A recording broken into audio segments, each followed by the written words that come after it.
నేరుగా కలవలేని వాళ్ళకి మొబైల్ అపాయింట్మెంట్లు కూడా అందుబాటులో ఉన్నాయి. యూట్యూబ్ సెర్చ్లో గ్రహం అనుగ్రహం టైప్ చేసి కార్యక్రమాన్ని వీక్షించవచ్చు. ప్రతిరోజు మధ్యాహ్నం 1 గంటకు, శుక్రవారం ఉదయం 10 గంటలకు కూడా కార్యక్రమాన్ని వీక్షించవచ్చు. ఈ అవకాశాన్ని సద్వినియోగపరచుకోండి. నమస్కారం అండి. నమస్కారం. గ్రహం అనుగ్రహం కార్యక్రమానికి స్వాగతం అండి. తనుష్క గారు, మరి ఎంతో మంది ఏమంటుంటారంటే మేము ఏ చెడు చేయలేదు కానీ ఎన్నో బాధలు పడుతున్నాం, సక్రమంగా జీవిస్తున్నాం, అందరికీ మంచే కోరుకుంటున్నాం, అయినా ఎన్నో బాధలు పడుతున్నాం అని అంటుంటారు కదా. మరి కొంతమంది అన్ని విషయాల్లో మంచిగా ఆలోచించినా ఆలోచించకపోయినా మంచి జీవితాన్ని పొందుతూ ఉంటారు. మరి సక్రమ మార్గంలో నడుస్తున్న వారు ఎందుకు బాధలు పడతారంటారు?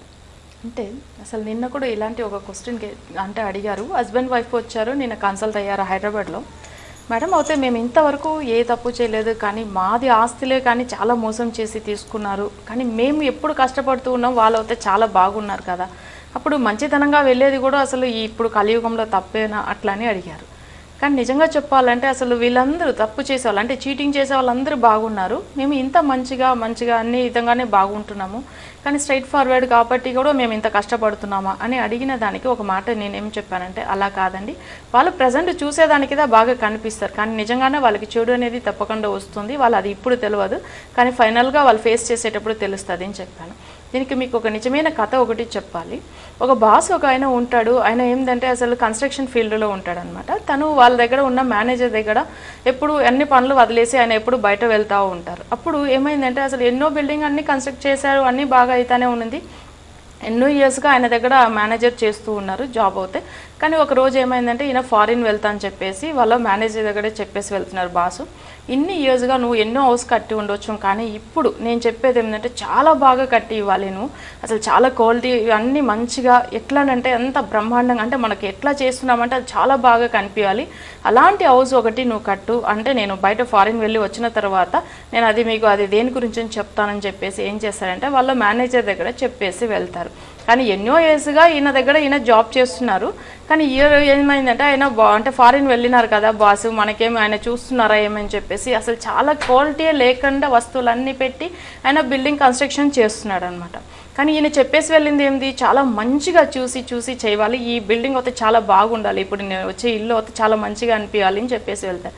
కానీ ఈయన అసలు ఏంది మంచి క్వాలిటీ లేకుండాది, కానీ చూడడానికి బాగా కనిపిస్తుంది కానీ క్వాలిటీ లేదనమాట. అట్లాంటి ఒక ఇల్లు కడుతున్నాడు. వచ్చిన తర్వాత బాస్ దగ్గర చెప్తున్నారు, మీరు చెప్పేసి వెళ్ళినట్టుగానే నేను మంచి బిల్డింగ్ అయితే కట్టాను, అన్నీ అయిందండి, అన్ని వర్క్ చాలా బాగా అయింది అని చెప్పి ఈయన దగ్గర వచ్చి చెప్తున్నారు, ఓనర్ దగ్గర అంటే బాస్ దగ్గర చెప్తున్నారు ఆయన మేనేజర్.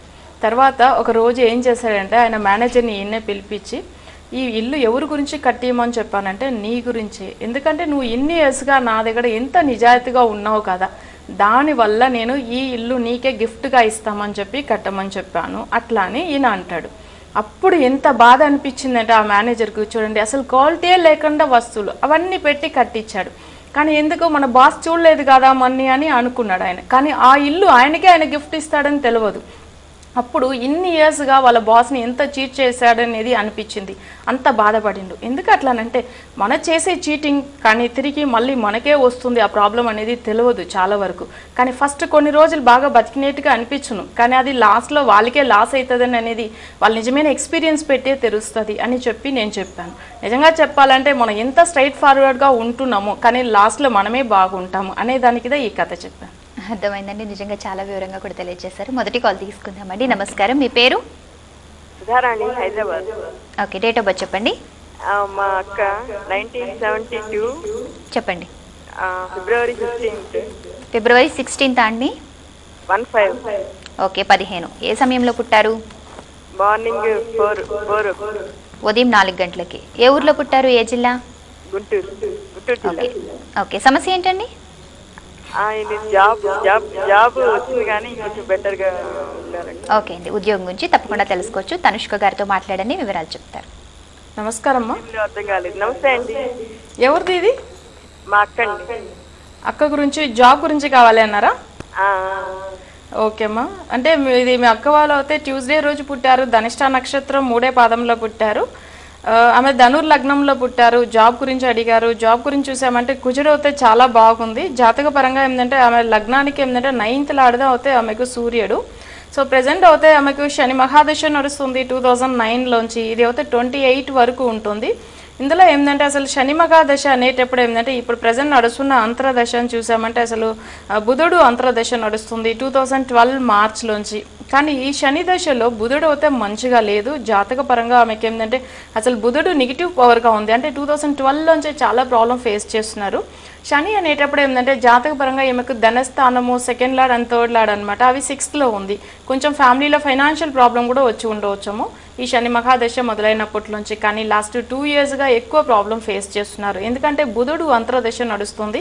జాతక రీతిగా బుధుడు అంటేనే మంచిది అని చెప్తాం. కానీ ఈమెకి ఏంటంటే నెగిటివ్ ఫోర్స్ బుధుడు, అంటే మాంతి అనే గ్రహం బుధుడు.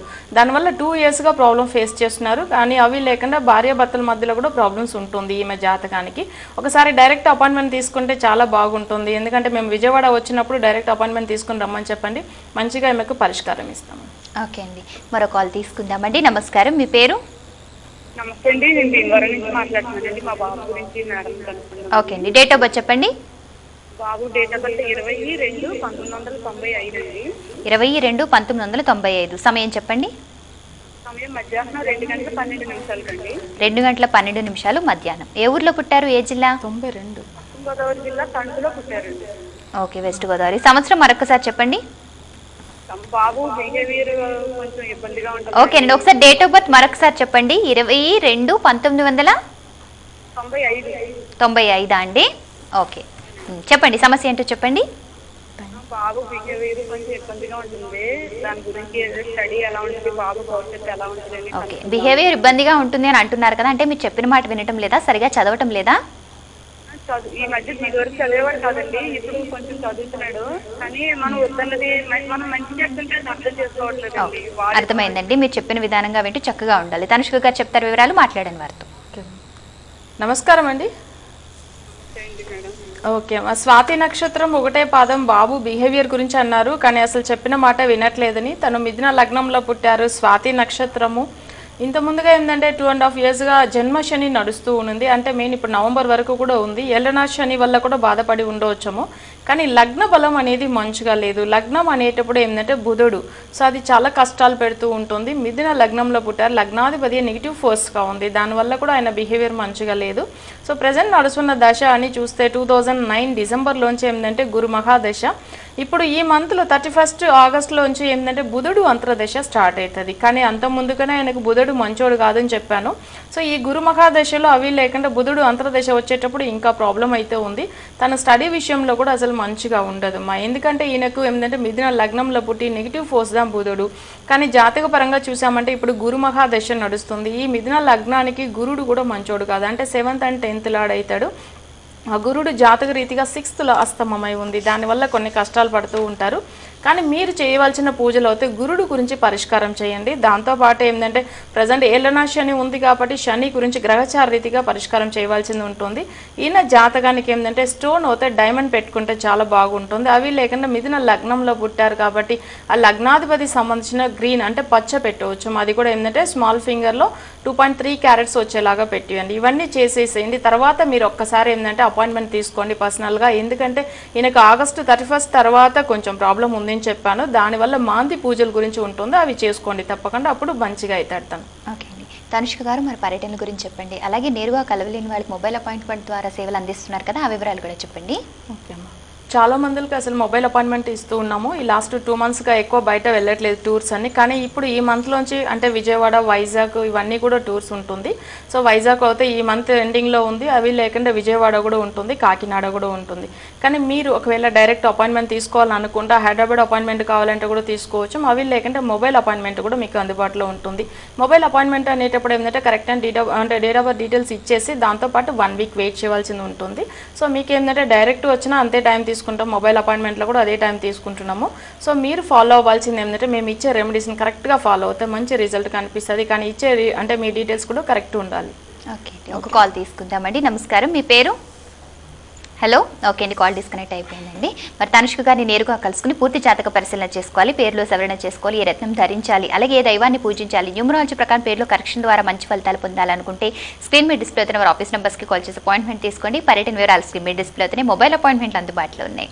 మీరు ఎప్పుడు మన కార్యక్రమంలో మరి సమస్యల గురించి మాట్లాడుతూ ఏ విధంగా పూజ చేయాలి, దేవుణ్ణి ఏ విధంగా పూజించడం వల్ల మంచి ఫలితాలు కలుగుతుంటే చెప్తూ ఉంటారు కదా. అసలు ప్రతి ఒక్కరూ కూడా భగవంతుని ఏ విధంగా ఆరాధించాలి, ఎటువంటి విధంగా పూజలు చేయాలంటారు? అంటే దేవుడి మీద చాలా మందికి నిజమైన భక్తి రావాలి. కానీ అందరూ ఏం చేస్తారంటే పెద్దగా అందరిని పిలిపిస్తారు, హోమాలు జపాలు చేపిస్తామని చెప్పేసి వాళ్ళు చేసే పూజలు అందరికీ తెలవాలి, మాకెంత భక్తి ఉంది చూడండి. ఇలాంటి మనం అందరి గురించి చెప్పుకోవడానికి అంటే నిజంగా చెప్పాలంటే భక్తి అనేది మన మనసులో ఉంచి దేవుని అంటే భక్తిపూర్వంగా కోరుకోవనేది అదే మంచిదన్నమాట. అసలు చెప్పాలంటే ఒక రాజు ఉంటున్నాడు. సో ఆయనకేంటంటే భక్తి లేదని చెప్పేసి వాళ్ళ భార్య చాలా బాధపడుతూ ఉంటుంది. ఆమె రాణి ఏం చేస్తుంది, రోజు చెప్పుకుంటూ ఉంటుంది, దేవుడిని మంచిగా కోరుకోండి, పూజలు చేయండి అట్లా అని చెప్పేసి కోరుకోమని చెప్తూ ఉంటుంది. కానీ ఆయన ఏం పట్టించుకునేదే లేదు.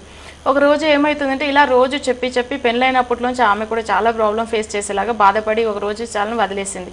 ఒక రోజు ఏమవుతుందంటే ఆమె ఉదయం లేవగానే అందరికీ దాన ధర్మాలు ఇస్తూ ఉంటుందన్నమాట రాణి.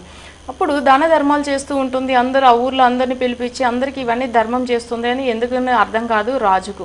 ఒకరోజు రాజు వచ్చి అడుగుతున్నాడు, ఇవాళ మహారాణికి ఏమైంది, అసలు అందరికీ అన్ని అంటే దాన ధర్మాలు ఇస్తూ ఉంది, ఏం విశేషం, ఏం జరిగింది అని అంటే అప్పుడు రాణి దగ్గర మళ్ళీ పిలిపించి మాట్లాడతాడు ఆయన రాజు. సో రాజు మాట్లాడినప్పుడు ఏం లేదండి, నేను ఇన్ని రోజులు మిమ్మల్ని భక్తిగా కోరుకోమని చెప్పి దేవుడి గురించి కోరుకోమని చెప్తూ ఉంటే మీరు ఎప్పుడూ పట్టించుకునేది లేదు. కానీ నైట్ అయితే మీరు నిద్రలో మాట్లాడుతూ ఉన్నారు, దేవుడు మంత్రాలే జపం చేసుకుంటూ గట్టిగా దేవుడి గురించి మంత్రాలు పాటిస్తూ ఉన్నారు. నాకు అప్పుడు చాలా ఇది అనిపించింది, ఎందుకంటే మీకు ఇంత భక్తి ఉన్నది అని అప్పుడు తెలిసింది నాకు. అందుకని దేవుడి గురించి మీరు ఒక్క రోజున మాటలు మాట్లాడరా, లేకపోతే దేవుడు మంత్రాలు జపం చేయరా నేను అనుకున్నాను. సో అందుకే మీరు నైట్ ఎలా చేశారు కాబట్టి అందరికీ నాకు ఆ సంతోషానికి నేను దాన ధర్మాలు ఇస్తున్నా అని చెప్పారు. అప్పుడు రాజుకు చాలా ఏడుపు వచ్చింది. అంటే డైరెక్ట్ దేవుడి దగ్గర పాదాలు పట్టుకుని ఏడుస్తున్నాడు. అంటే ఇన్ని రోజులు నిన్ను నా మనసులోనే పెట్టి పూజలు అన్నీ చేసుకున్నాను, నేను నా మనసులోనే పెట్టి కోరుకున్నాను, కానీ ఎప్పుడు నా నోటి ద్వారా నువ్వు బయట వచ్చినావో దీని తర్వాత నేను ప్రాణంతో బతికేదానికే వీల్లేదని చెప్పి బాధపడుతున్నాడు రాజు. అప్పుడు డైరెక్ట్గా దేవుడు దర్శనం ఇస్తున్నాడు. ఒక మాట చెప్పాడు, మహారాణికి నీకు అంటే మెయిన్ విషయం మహారాణికి తెలవాలి, నీకు ఎంత భక్తి ఉన్నది తెలవాలని చెప్పేసి నేను ఈ పని చేశాను. కానీ నిజంగా చెప్పాలంటే నీకు ఎంత భక్తి ఉన్నది ఆమెకు చూపిస్తున్నాను, కానీ నువ్వు నిజమైన భక్తుడు అనేదానికి తెలవాలి అని ఆ మాట చెప్తున్నాడు అనమాట భగవంతుడు. ఎందుకంటే డైరెక్ట్ దర్శనం కూడా దొరికింది. చూడండి, ఒక మాట అనవాలంటే ఇంత భక్తి అనేది ఏంటంటే మనసు పూర్తిగా కోరుకోవాలన్నమాట. మన బయట అందరికీ చెప్పి అంటే అన్ని మన మాలలు జపాలు ఇవన్నీ చేసుకుని పెద్దగా చూపించేదానికంటే భక్తి అనేది మనసు లోపలనే ఉండాలి.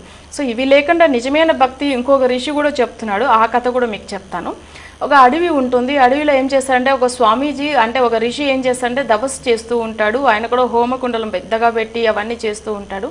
అప్పుడు పక్కన ఒక విలేజ్ ఉంటుందన్నమాట. ఆ విలేజ్లోంచి ఒక ఆయన ఏం చేస్తాడంటే వాళ్ళ బాబు గురించి అడవికి పరిగెత్తి వస్తున్నాడు. ఎందుకు అట్లానంటే వాళ్ళ బాబు అక్కడ వెళ్ళేటప్పుడు ఏదైనా పులి సింహం పట్టి తినేస్తుందో ఏమో అని చెప్పేసి అక్కడ ఊర్లో చెప్తూ ఉంటారు. సో ఇక్కడ పులి ఈసారి అంటే ఊరు లోపల వస్తుంది అని చెప్తూ ఉన్నప్పుడు ఈయన బాధపడుకుని ఏం చేస్తాడంటే అడవి లోపల పరిగెత్తి వస్తున్నాడు. అప్పుడు వచ్చేటప్పుడు ఏమైందంటే ఈ ఋషి అక్కడ జపం చేస్తూ ఉన్నది చూడలేదు, ఏం చూడలేదన్నమాట. వాళ్ళ బాబు మీద ఉన్న ప్రేమతో ఏం చేశాడంటే అవి అంటే కుండలం ఉంటుంది చూడండి, అంటే తపస్సు చేసే అవి ఆ హోమకుండం అంతా ఏం చేస్తాడు తొక్కేసి పారిపోతున్నాడు. ఆయన వెళ్ళినప్పుడు వాళ్ళ బాబుని పట్టుకుని రిటర్న్లో వచ్చేటప్పుడు ఈయన ఋషి చెప్పి శాపం ఇస్తున్నాడు, నాది ఇట్లా నేను ఇంత హోమం దబస్ అన్ని దేవుడి గురించి చేస్తూ ఉన్నాను, ఇవన్నీ చూడకుండా నువ్వు అన్నీ తొక్కేసి పారిపోయినావు, నీకు శాపం ఇస్తాను అట్లానంటే దానికి ఆయన చెప్తాడు, నా బాబు మీదే నాకు నిజమైన ప్రేమ ఉన్నది కాబట్టి నేనేం చేశానంటే ఇవన్నీ చూడలేదు, పట్టించుకోలేదు. కానీ నీకు కూడా స్వామి అలానే నిజమైన దేవుడి మీద భక్తి ఉంటే ఇవన్నీ నీ కంటికి కనిపించి ఉండకూడదు, దేవుడు ఒకటే కనిపించాలి అని చెప్తున్నాడు ఆయన. అందుకని అసలు వాళ్ళ అంటే బాబు మీద ఉన్న భక్తి ఎక్కువని గెలిచింది చూడండి. అప్పుడు స్వామీజీకి అర్థమైంది నిజమైన భక్తి అంటే మనం ఇవన్నీ హోమాలు ఇవన్నీ పెట్టుకుని జరిపించేదానికంటే నిజంగా భక్తితో కోరుకోవాలి, బయట ఉన్న విషయాలు ఏమి కనిపించకూడదు, అదిదా నిజమైన భక్తి అని అప్పుడు అర్థమైంది ఆయనకు. అర్థమైంది, నిజంగా చాలా వివరంగా చెప్పారండి. మరొక కాల్ తీసుకుందామండి. నమస్కారం, మీ పేరు? కవిత అండి నా పేరు. ఓకే, డేట్ ఆఫ్ బర్త్ చెప్పండి. మా బాబు గురించి అండి, ఆగస్ట్ 29, 1996 అండి. ఆగస్ట్ 29, 1996 అండి? అవునండి. సమయం చెప్పండి. మధ్యాహ్నం 3:05. మధ్యాహ్నం 3:05. ఏ ఊర్లో పుట్టారు, ఏ జిల్లా? ఖమ్మంలో. ఓకే, సమస్య ఏంటండి? బాబు బీటెక్ చదువుతున్నానండి. ఫర్దర్ స్టడీస్ ఎలా ఉన్నాయి, తన ఫ్యూచర్ ఎలా ఉంది? ఓకే, చదువు గురించి భవిష్యత్తు గురించి తెలుసుకోవాలనుకుంటున్నారు. తప్పకుండా తెలుసుకోవచ్చు. తనుష్క గారితో మాట్లాడండి, వివరాలు చెప్తారు. నమస్తే అమ్మా. నమస్తే అండి. బాబు పేరు చెప్పండి. రవితేజ్. రవితేజ్. ఓకే, పూర్వభద్ర ఒకటే పాదంలో పుట్టారు. ఆయన బీటెక్ కంప్లీట్ చేశారు. ఆయన ఫ్యూచర్ ఎలా ఉంది చెప్తాను. ధనుర్ లగ్నంలో పుట్టారు. తను జాతక రీతిగా ఏంటంటే గురు మహాదశలో పుట్టిండ్రు. ఆయనకు స్టోన్ అవుతే ఎల్లో సఫైర్ పెట్టవచ్చేమో. సో అవి లేకుండా ప్రజెంట్ దశ ఎలా ఉంది చూస్తాం. ఇప్పుడు నడుస్తున్న దశ ఏంటంటే శని మహాదశ నడుస్తుంది. ఇది 2010లో స్టార్ట్ అయింది. ఇది 2029 వరకు ఉంటుంది. అందులో ఇప్పుడు రీసెంట్గా నడుస్తున్నది బుధుడు అంతర్దశ. అంటే ఈయనకు శని మహాదశలో బుధుడు అంతర్దశ నడుస్తుంది. కానీ జాతక పరంగా ఏంటంటే బుధుడు అనేటప్పుడు రాహుతో పాటు ఉంది. కానీ ఇప్పుడు ఏం చేయవలసిందంటే ఈ అంతర్దశ గురించి చూసామంటే అసలు రాహు కేతు సంబంధించిన పూజలే చేసుకోవచ్చు అనమాట. అంటే శని అనేది ఏంటంటే కేతుతో ఉంది. దాంతోపాటు ఇప్పుడు నడుస్తున్న అంతర్దశ ఏంటంటే బుధుడు అవి రాగుతూ ఉంటాయి. అంటే మెయిన్ అయితే ఆదిశేష పూజలు చేసుకుంటే చాలు. సో దాంతో ఈయన పెట్టుకోవాల్సిన స్టోన్ గురించి చెప్పాను. ఎల్లో సఫైర్ పెట్టుకుంటే చాలా బాగుంటుంది. సో నేమ్ కూడా చూసామంటే 3 పవర్లో పెట్టుకుంటే మంచిగా ఉంటుంది. మీరు రవితేజ్ అని చెప్పారు. రవితేజ్ అని తెలియదు, బట్ అయితే మీకు నేను చెప్తాను, అలా ఫాలో అవుతే చాలు. ఓకే అండి, పేరు కరెక్షన్ చేస్తున్నారండి తనుష్క గారు. మరి తను ఇంకా ఫర్దర్గా చదవాలనుకుంటున్నారా, బీటెక్ పూర్తయిన తర్వాత ఉద్యోగం చేయాలనుకుంటున్నారా? హలో, ఓకే అండి, కాల్ డిస్కనెక్ట్ అయినట్టుందండి. వారు టీవీ చూస్తున్నారు. రవితేజ అనేది 21 అండి. RAVITEJA. సో ఇవి 21 పవర్లో ఉంటుంది. అంటే గురుడు పవర్లో ఉంటుంది. లగ్నాన్ని స్ట్రాంగ్ చేస్తుంది అనమాట. సో అవి ఆ గురుడు పవర్లోనే నేమ్ కూడా పెట్టేసుకోవచ్చు. రవితేజ అనేది కరెక్ట్. RAVITEJA. సో ఇవి డైలీ 21 టైమ్స్ రాస్తూ రమ్మని చెప్పండి. చాలా బాగుంటుంది ఈయన లైఫ్. ఓకే అండి, తనుష్క గారు మరి ఇప్పుడు ఈ కాలర్తో మాట్లాడుతూ జాతక పరిశీలన చేసి వెంటనే పేర్లు కరెక్షన్ గురించి చెప్పారు కదా. మరి కొంతమంది కేవలం పేర్లు కరెక్షన్ మాత్రమే చెప్పమంటుంటారు. జాతకం గురించి కానీ వివరాల గురించి కానీ ఏమాత్రం పరిశీలించరు కదా. మరి అటువంటిప్పుడు జాతక పరిశీలన చేసుకోకుండా పేర్లు కరెక్షన్ మాత్రమే చేసుకుంటే మంచి ఫలితాలు వస్తాయంటారా? అంటే ఇప్పుడు జాతకం అనేది చూడకుండా నేమ్ కరెక్షన్ ఇస్తే బాగా హెల్త్ ప్రాబ్లమ్స్, ఫైనాన్షియల్ ప్రాబ్లమ్స్ ఇవన్నీ కూడా వస్తూ ఉంటుంది. ఒక క్లయింట్ మొన్న మొబైల్ అపాయింట్మెంట్ తీసుకున్నారు. వాళ్ళు ఒక విషయం చూడండి, వాళ్ళు ఏం చేశారంటే అసలు జాతకం చూడకుండానే నేమ్ కరెక్షన్ తీసుకున్నారు. కానీ ఈ విషయాలన్నీ నాకు తెలియదు. నేనేం చేశానంటే జాతకం చూసినప్పుడు వాళ్ళ జాతకం చూడండి, అసలు 1958లో పుట్టారు. 27th అక్టోబర్లో పుట్టారు. ఉదయం 4:15.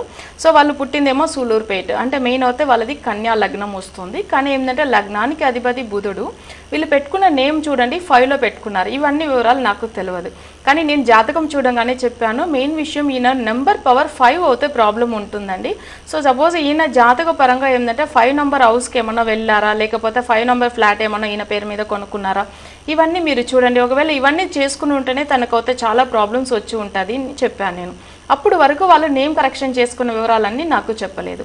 తర్వాత ఒకటి మేడం మీరు చెప్పింది అయితే కరెక్ట్. ఈయన పేరు మీద ప్రాపర్టీ ఆల్రెడీ ఉన్నది, కానీ అయితే 5 నెంబర్లో ఏమీ కొనుక్కోలేదు. 5 నెంబర్లో నేమ్ రాసామని చెప్పారు. నేమ్ రాసిన 3 రోజులకే వారికి ఏంటంటే హార్ట్ అటాక్ అయింది. చాలా ప్రాబ్లం ఫేస్ చేశారు. హెల్త్ బాగాలేకండి చాలా సివియర్గా అయిందనమాట అని చెప్పి బాధపడారు. నేను చెప్పాను 5 నెంబర్ ఆయనకు కలిసి రాదండి. అందుకే అడిగాను నేను, మీకు ఏమైనా ప్రాపర్టీ అలా 5 నెంబర్లో వచ్చి ఉంటే ప్రాబ్లం అయి ఉంటుందని. కానీ వీళ్ళు చూడండి ఒక నేమ్ కరెక్షన్ దేనికి తీసుకున్నారు, బయట వాళ్ళ దగ్గర వీళ్ళకు కొంచెం ఫైనాన్షియల్ ప్రాబ్లం ఉందని చెప్పేసి బయట నేమ్ కరెక్షన్ తీసుకున్నారు. కానీ తీసుకున్న తర్వాత హెల్త్ ప్రాబ్లం ఇంకా ఎక్కువ అయిపోయింది. ఇప్పుడు ఫైనాన్షియల్ ప్రాబ్లం కాకుండా హెల్త్ ఒకటి ప్రాబ్లం అయింది. అంటే జాతకం చూడకుండా ఎలా నేమ్ కరెక్షన్ ఇచ్చారు నేను అన్నాను. ఒక విషయం మేడం ఏంటంటే మాకు బాగా అయితే చాలని చెప్పేసి మాకు తెలిసిన వాళ్ళ దగ్గర వెళ్ళి చూపించుకున్నాము. కానీ ఇంత పెద్ద ప్రాబ్లం అవుతుంది మేము అనుకోలేదు. కానీ మీరు చెప్పారు కరెక్ట్గా 5 నెంబర్ వచ్చి ఉంటేనే రాంగ్ నెంబర్ అవుతుంది అని చెప్పారు. అంత కరెక్ట్ చెప్పినప్పుడు మీరు ఇచ్చే డీటెయిల్స్ కూడా ఇంత కరెక్ట్ ఉంటుంది. కానీ చూడండి చాలా మందికి లగ్నం అవుతే కన్యా లగ్నంలో పుట్టిన వాళ్ళకి బుధుడి పవర్లని నేను నేమ్ పెట్టిస్తాను. కానీ అదే బుధుడు వీళ్ళకి అశ్విన్ నక్షత్రంలో పుట్టారు, కానీ నెగిటివ్ పవర్ మాంది అనేది బుధుడు వీళ్ళ నంబర్కు.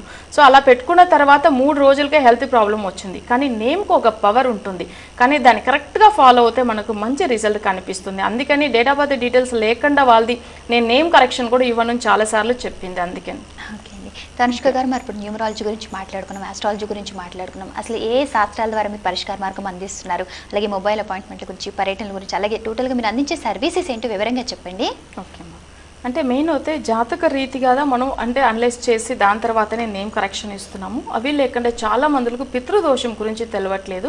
పితృదోషం అనేది ఎందుకు వస్తుంది, అది ఎలా వస్తుంది అంటే ఒకే ఇంట్లో పుట్టిన ఇప్పుడు మాకు ఇద్దరు కూతుర్లు ఉన్నారు, కానీ ఒక పాప కొరకమే వాళ్ళ నాన్నమ్మ చనిపోయిన తర్వాత ప్రాబ్లం వచ్చింది నిన్న ఒకరు చెప్పారు. కానీ అప్పుడు మా ఇంకొక బిడ్డ కూడా ఇదే ప్రాబ్లం వచ్చి ఉండాలి కదా అని అడిగారు. నిజంగా సార్ మీరు చెప్పింది అయితే కరెక్ట్, కానీ ఈ ఒక్క విషయం చూడండి, వాళ్ళకి అయితే కొంచెం జ్యోతిష్యం వచ్చు అనమాట. సో వాళ్ళ రిలేటివ్స్ని తీసుకొచ్చారు, ఆయన కూడా చెప్పారు మీరు చెప్పినట్టుగానే ఆమె వరకు మీ ప్రాబ్లం ఫేస్ చేస్తుందని.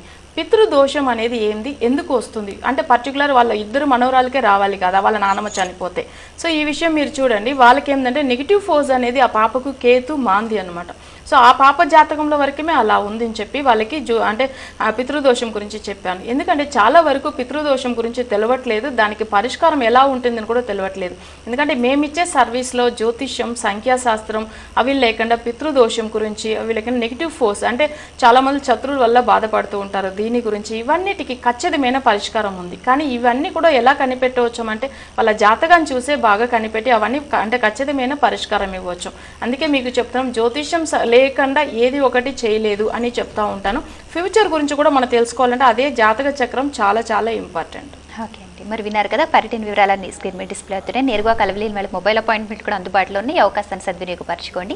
నేరుగా కలిసేందుకు అపాయింట్మెంట్ తీసుకుని సంప్రదించండి. కాల్ తీసుకుందామండి. నమస్కారం, మీ పేరు గట్టిగా మాట్లాడాలి. ఓకే, డేట్ ఆఫ్ బర్త్ చెప్పండి వెంకటేష్ గారు. మరొకసారి చెప్పండి. 29/6/1991.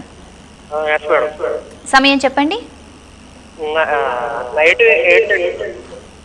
రాత్రి 8:24 అండి. 8:30. ఏ ఊర్లో పుట్టారు, ఏ జిల్లా? ఓకే, సమస్య ఏంటండి? డిగ్రీ కంప్లీట్ అయిన తర్వాత జాబ్ సర్చ్లో ఉన్నాను. అలా ఉంటుంది తెలుసుకున్నాను. ఓకే, తప్పకుండా తెలుసుకోవచ్చు. తనుష్క గారితో మాట్లాడండి, వివరాలన్నీ చెప్తారు. నమస్తే మేడం. నమస్తే అండి. ఓకే, డిగ్రీ కంప్లీట్ అయింది అని చెప్పారు, కానీ జాబ్ సర్చింగ్లో ఉన్నారని చెప్పారు. ఓకే సార్, శ్రవణ నక్షత్రం 1వ పాదంలో పుట్టారు. మీ జాతక పరంగా మీరు పుట్టింది మకర లగ్నం, మకర రాశిలో పుట్టారు. కానీ జాబ్ విషయం చూసేటప్పుడు మీకు ఏంటంటే జాతక పరంగా మీకు కొంచెం సర్పదోషం ఉంది. అంటే 9th లార్డ్ బుధుడు మీకు కేతుతో ఉంది. ప్రజెంట్ నడుస్తున్న దశ కూడా ఏంటంటే 2007 నుంచి మీకు రాహు మహాదశ నడుస్తుంది. ఈ రాహు మహాదశలో ఏంటంటే దానికి ఆపోజిట్లో ఏ ప్లానెట్ ఉందో అవన్నీ వీక్ అవుతుంది అనమాట. సో 2007 నుంచి మీకు నడుస్తున్న ఈ రాహు దశలో ఏంటంటే రాహు అనేటప్పుడు మీ జాతక పరంగా 12th ఉంది. దీనికి ఆపోజిట్లో ఏంటంటే సూర్యుడు, బుధుడు, కేతు. సో ఇవన్నీ కూడా 6th ఉంది. అంటే బుధుడు అనేటప్పుడు ఏంటంటే మీకు జాబ్ గురించి ఉంటుందన్నమాట. సో దీనివల్ల మీకు సర్పదోషం ఉంది ఈ పర్టికులర్ దశలో. సో అవి లేకుండా 10th లార్డ్ అనేది ఏంటంటే మీకు శుక్రుడు అయితే చాలా బాగుంది. కానీ మీరు ఎంత ట్రై చేసినా కానీ జాబ్ గురించి వచ్చేదానికి అసలు అవకాశమే లేదు. కానీ మీరు చేయవలసిన పూజలు అవుతాయి కరెక్ట్గా ఈ రాహు కేతు సంబంధించిన పూజలు చేసుకోండి, తప్పకుండా మీకు జాబ్ వస్తుంది. దాంతోపాటు ఏంటంటే మీరు ఫాలో అవ్వాల్సిన నేమ్ అని చూసామంటే మీకు 6 పవర్లో నేమ్ ఫాలో అవుతే చాలా బాగుంటుంది. అవి లేకుండా మీకు మెయిన్ అయితే స్టోన్ పెట్టుకోవాల్సిన స్టోన్ అయితే డైమండ్ పెట్టుకోవచ్చాము. ఇవి వరకు ఫాలో అవ్వండి, తప్పకుండా మీకు మంచి జాబ్ వస్తుంది. అంటే రాహు కేతు సంబంధించింది మీరు మర్చిపోకుండా ఆదిశేష పూజలు కానీ లేకపోతే అక్కడ మీకు అంటే నవగ్రహాల దగ్గర వెళ్ళి రాహు కేతుకు అభిషేకం కానీ లేకపోతే మీరు అంటే మీరు అష్టమి రోజుల పూజలు పాటించడం ఇవన్నీ కూడా చాలా మంచిది. ఈ రాహు కేతు దోషానికి మంచి పరిష్కారం అవుతుంది. ఓకే అండి, తనుష్క గారు మరి చాలా రోజుల నుండి హైదరాబాద్ ప్రేక్షకులకి సమయం అంతా కేటాయిస్తూ వచ్చారు కదా, మరి పర్యటనలు చేస్తున్నారు కదా, కార్యక్రమం ముగించే పర్యటన గురించి మరొక్కసారి చెప్పండి. ఓకే, ఇప్పుడైతే పర్యటనలు ఈ మంత్లో అయితే ఏంటంటే వైజాగ్, విజయవాడ, కాకినాడ ఇవన్నీ ఉంది, హైదరాబాద్లో ఉంటుంది. సో మెయిన్ అయితే డైరెక్ట్ అపాయింట్మెంట్ కావాలని అనుకున్న వాళ్ళు ఈ మంత్ 29th తర్వాత అన్ని అంటే మెయిన్ అయితే 29th నుంచి అపాయింట్మెంట్ ఉంటుంది వైజాగ్, విజయవాడ, కాకినాడ ఇవన్నీ. సో మీరు అంటే డైరెక్ట్ అపాయింట్మెంట్ తీసుకుని రావచ్చు, లేకపోతే మొబైల్ అపాయింట్మెంట్ కూడా తీసుకోవచ్చాము.